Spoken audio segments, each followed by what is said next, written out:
Good morning student. This lecture is for 11th class student.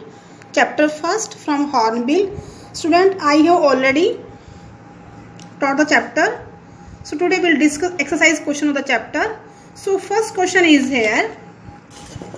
The three phases of the author's relationship with his grandmother before he left the country to study abroad. To study abroad का मतलब है विदेश जाने से पहले, विदेश जाने के लिए अपना कंट्री छोड़ने से पहले ऑथर और ग्रैंडमदर के बीच में वो तीन फेजेस उनकी रिलेशनशिप की कौन कौन सी थी. तो student answer is there. In the first phase, पहली फेज कौन सी थी? The relationship in the village. जब वो गांव में थे तो उनके क्या रिलेशन थे आपस में. इन विलेज, गांव के अंदर, she takes care of all the needs of the author. वो ऑथर की पूरी जो उसकी नीड्स थी उसकी टेक केयर करती, उसका ध्यान रखती थी. The second phase in the relationship begins when they came to the city and author joined English school. दूसरी फेज वहाँ शुरू होती है जब वे दोनों ऑथर और ग्रैंडमदर जब सिटी में आए थे और ऑथर ने इंग्लिश स्कूल ज्वाइन किया था. The third phase in the relationship comes when the author begins to study in university. जब ऑथर ने यूनिवर्सिटी में स्टडी करना शुरू किया and gets a separate room, उसने अपना उसको एक अलग रूम दिया गया. Now she really talks to the author. और इस फेज में जो था उसकी दादी माँ ऑथर से बहुत कम या कभी कभार बातें करती थी. Now second question is 3 reasons why the author's grandmother was disturbed when he started going to the city school. जब ऑथर ने सिटी स्कूल में जाना शुरू किया तो वो कौन कौन से 3 कारण थे जिनसे ऑथर की जो ग्रैंडमदर थी वो डिस्टर्ब हो जाती थी. So student answer is, so first reason is the author got very little time to spend with his grandmother. Author के पास बहुत कम समय होता था जब वो अपनी ग्रैंडमदर से के साथ समय स्पेंड करता था या उसका समय बिताता था. His grandmother could not accompany him to school. उसकी जो दादी माँ थी उसको स्कूल के लिए अकम्पनी नहीं देती थी, दे सकती थी. Why? Because as he went in a motor bus, क्योंकि वो मोटर बस में स्कूल जाता था. सेकेंड पॉइंट है, second reason, when the author would tell her that the teacher taught him English words, little things of Western science and learning like law of gravity, principle of Archimedes and earth being round. So ये जो बताता था आकर के author अपनी grandmother से, तो she became unhappy. वो बहुत अनहैप्पी फील करती थी, बहुत नाखुश हो जाती थी, खुशी नहीं होती थी उसको सुनकर के सारी बातें. थर्ड रीजन है, she was very disturbed when she came to know that the author was being given music lessons in the school.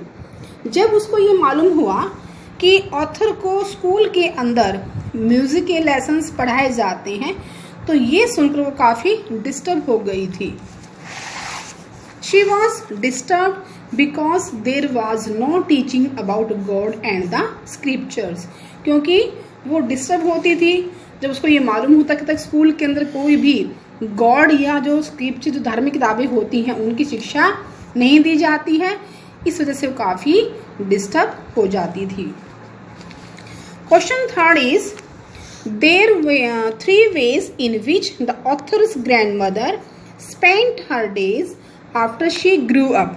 जब ऑथर जवान हो गया था तो वे कौन से 3 तरीके थे जिनसे हमें मालूम होता कि ऑथर की जो ग्रैंडमदर थी अपना समय कैसे स्पेंड करती थी.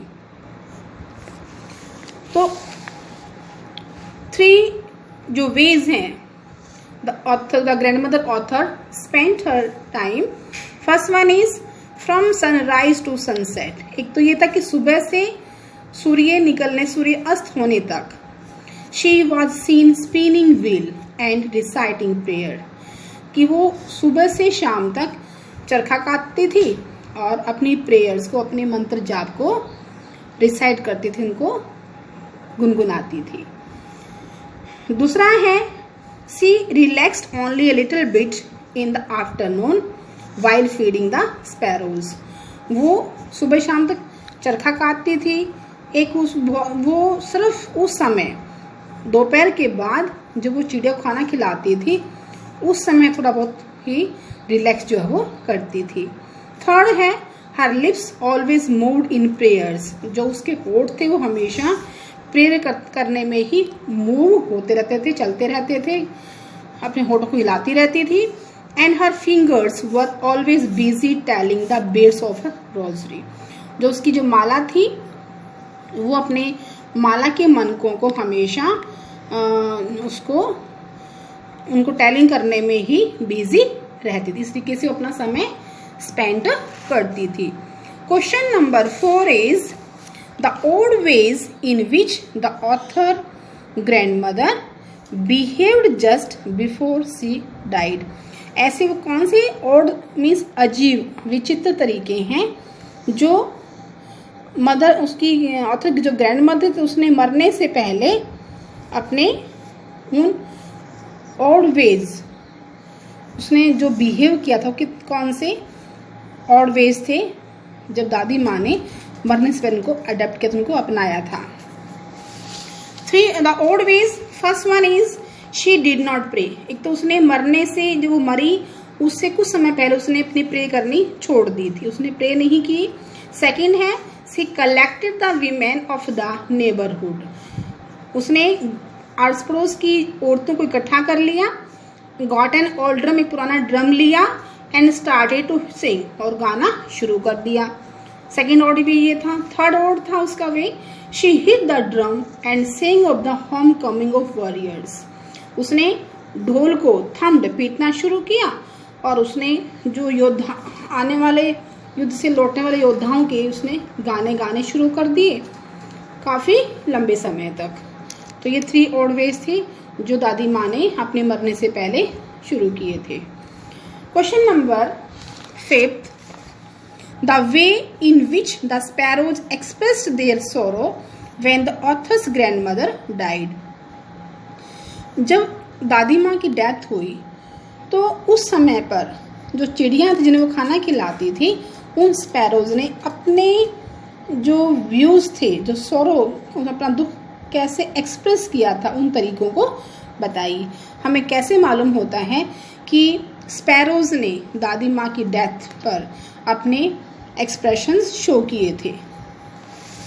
सो the ways in which the sparrows expressed their sorrow, first one is thousands of sparrows set scattered on the floor, कि हजारों की संख्या में जो चिड़ियाँ थी वो फ्लोर, फर्श के ऊपर स्कैटर्ड हो गई थी।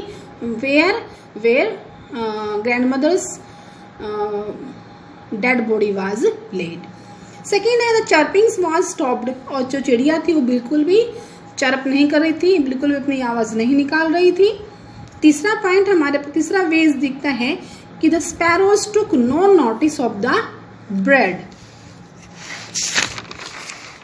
Throne to them by the author's mother, कि जो ब्रेड के टुकड़े ऑथर के मदर ने फेंके थे चिड़िया को, उन्होंने उनकी तो बिल्कुल भी ध्यान नहीं दिया। तो इस तरीके से ये दिखाता है कि वे जो चिड़िया थी वो ब्रेड क्रम्स को खाने के लिए नहीं, बल्कि दादी माँ की डेथ पर अपना सोरो एक्सप्रेस करने के लिए वहाँ पे आई थी। तो students, read all this questions and right in your notebook. Now these are assignment question। The author's grandmother was a religious person। Author की जो ग्रैंडमदर थी बहुत ही धार्मिक जो है इंसान थी। What are the different ways in which we come to know this? Second question is, would you agree that the author's grandmother was a person strong in character? क्या आप कह सकते हैं कि किस बात से सहमत हैं कि दादी माँ एक बहुत ही मजबूत चरित्र की एक महिला थी? इफ़ यस अगर हाँ तो give instances that show this, तो वह ऐसे उदाहरण दीजिए जो इस बात को शो करते हैं कि वो एक बहुत ही स्ट्रॉन्ग कैरेक्टर की महिला थी। So these are both first and third assignment questions. Do yourself and others questions, write in your notebook and learn them. Thank you.